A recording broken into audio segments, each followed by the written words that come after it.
I'm super excited, guys, because we're going to be doing something really special for our dogs today. I love the holiday season. For me, the best part is spending time with family and friends and getting to share an amazing meal together. Now, that's not always easy to do with our four-legged family members, though, and we want to make sure we're doing it in a safe way and that we're doing it right, not giving them something too fatty or anything that might be unhealthy for them. So today, I'm going to share with you a simple and delicious Christmas dinner recipe that you can make at home for your best furry friend. It's got juicy chicken in it, butternut squash, apples, goat cheese, and so much more. It will definitely get their tails wagging. I'll also share with you a tasty oat and peanut butter Christmas treat that is so good, your pup will want you to make it year-round.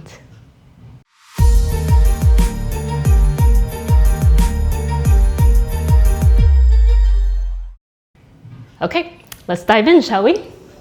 So to start, we have our different ingredients here. So what I'm gonna do is first work on the chicken breast.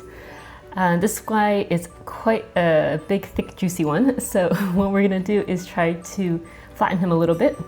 And the easy way to do that is to grab some plastic wrap. You can do this properly using some other types of materials, but this one I think is easier to get and to use. So we're just gonna pop the chicken breast right on top of the wrap. We're gonna fold that over nicely, trying to cover as much of it as possible, all of it ideally. And then grab your meat mallet, or in this case, I like to use a rolling pin, which can serve many purposes, including beating this chicken breast.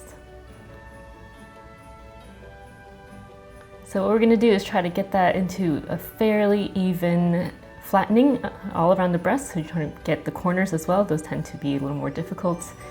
And basically we want the breast thickness to go down to at least half the thickness that it was before. Now the purpose of this is really just to make the cooking process that much better and easier, so you don't have to cook it as long in order to get the same effect. So I'm pretty happy with that, so we'll just undo this. And then next I'm going to take a little bit of water on a non-stick pan, and then we're going to pop the chicken breast right on top, like so. So the plan is to cook this on a medium for 1 minute with the lid off, just like this.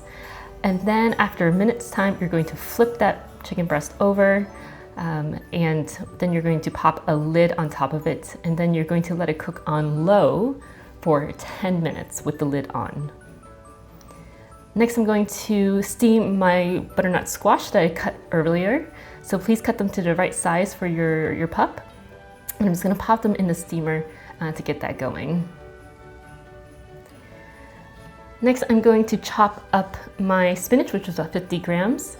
And this is, again, just to make the cooking time easier and faster, and also, again, just to make it the right size for your dog once you mix it all in together with everything. So just checking the butternut squash, that's looking nice and tender, fork tender, so that's great. So in the last minute or so, I'm just gonna pop in the spinach just to finalize the last steaming process.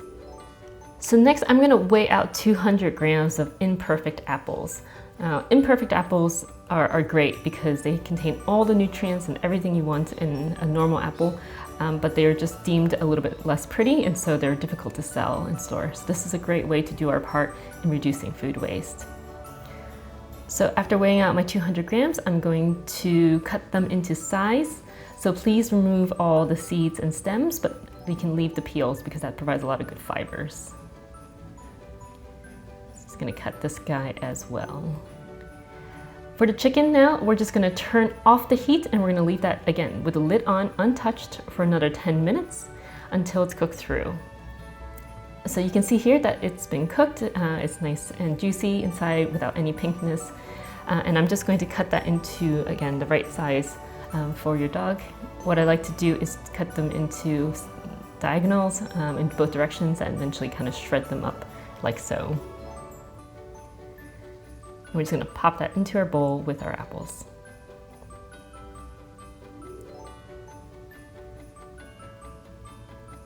Very nice. Okay, great. So next I'm going to add in our steamed vegetables. So we have the butternut squash and the spinach. You can see the nice vibrant color from the steaming process. So next we're going to add half a teaspoon of walnut oil, which brings a little bit of festive flair to the dish. Okay, so next we're going to add our goat's cheese, which is again another treat for this dinner. Goat's cheese is nice and soft, so you can just pop that right on top and it'll mix in really easily once you start doing it.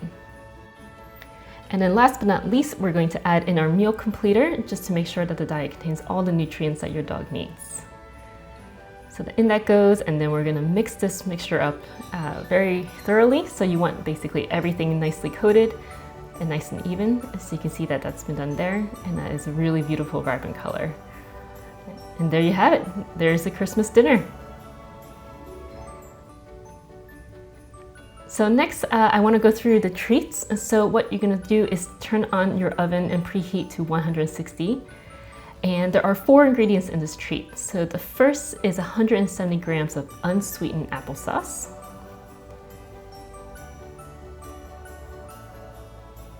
The next is 135 grams of smooth peanut butter. You can use natural peanut butter here too, that's absolutely fine. Just make sure that you mix the oil and solids very well before you weigh it out. And then you're going to mix these two together. This peanut butter is particularly sticky, as you can see, so it's taking a little bit of effort, but it does eventually mix through very nicely. Then you're going to add your 30 grams of unsweetened cranberries. So I've left these guys whole, but you can also cut them up into finer pieces, depending on the size of your biscuits at the end. And then finally, we have 180 grams of quick oats. So use the quick varieties because these are cut up a little bit differently, and so they're easier to cook and to digest. And what you're gonna do is add them a half a cup at a time to this mixture until you get a nice dough that forms. So I'm gonna add another one here. I've added a few already, and you can start to see that the dough is actually coming together quite nicely. Yeah, I think that looks really good. Great. So next we're going to roll out our dough. So using a type of flour, you can use oat flour to keep to the theme, or if you just want to use plain wheat flour, that's fine as well. On your board, just sprinkle down some of the flour, then you can pop your dough on top, and then take a bit more flour to sprinkle on top just to reduce the stickiness. I'm just gonna pat this down to get things going. I'm gonna add a little bit more flour. And then great. So then I'm gonna start rolling using the rolling pin. What you would like is an even layer of thickness of about 12 to 13 centimeters or so, or half an inch. I'm gonna get that nice and smooth. And add more flour if you need to, if you're finding that it's a little bit sticky. I had some cranberries that were starting to run away from me a little bit, so I re-added them to the middle to make it look nicer.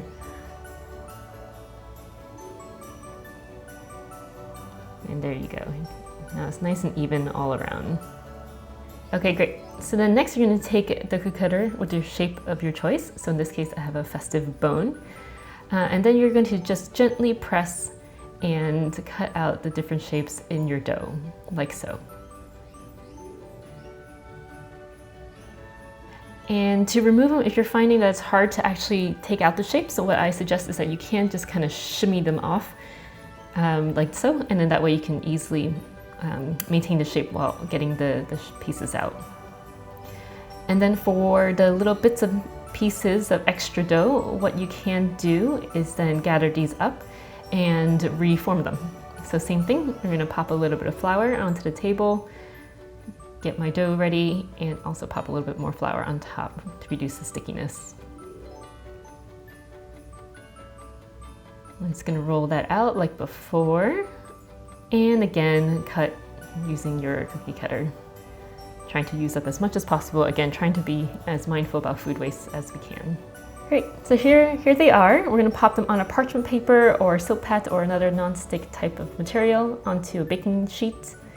And then we're gonna pop them in the oven for 30 minutes. And we want them just to be set. So we're gonna check on these guys and see how they look. And I think they look pretty good. They have a nice golden edge around the sides, but it's not too dark. So you can see that they have just set. So what you're going to do is allow them to cool on the baking pan for 10 minutes and then carefully transfer them to a wire rack to cool completely afterwards. So next we're going to make our peanut butter and coconut glaze. So this is going to be 2 tablespoons of coconut oil and 68 grams of the smooth peanut butter. And then you're just going to take a spoon and you're going to mix them in your bowl. You do this well until it's combined. Once it's well mixed, what you can do is grab a piping bag, or what I like to do is using one of these zip bags. You can make your own piping bag. So you're just going to flip it over to prevent spillage on the sides, add in our glaze carefully. Then I'm going to zip it up and release as much of the air as possible while sealing it up. So then I'm going to transfer my biscuits onto a sheet pan or something that you don't mind getting a little bit of extra glaze on top of, like so. And then for the bag, what I would like you guys to do is just kind of squeeze the glaze to the corner. You're going to snip a small amount of the corner. Please be more conservative because it's easier to redo the snip if you need to. It's harder to go back the other way. So then you're going to start piping the glaze like so on top of all the biscuits. And then you can do any decoration that you want, but I quite like this kind of diagonally kind of fun glaze myself. So then once you've glazed all the biscuits, you're going to pop them into the refrigerator. Now because the cookies do not have any preservatives, definitely keep them in the fridge for freshness before you give them to your dog. So there you have it. We have some delicious oat and peanut butter cookies. They are definitely not low fat, these guys, so please be mindful how much you give, but they are definitely beloved and a really nice Christmas treat for your 4-legged family members. And Willow in particular really did enjoy her Christmas dinner. She loved the goat cheese, apple, and chicken breast combination. We hope that your 4-legged family members love these treats and dinners just as much as our guys. And we wish you a very happy Christmas and hope to see you soon.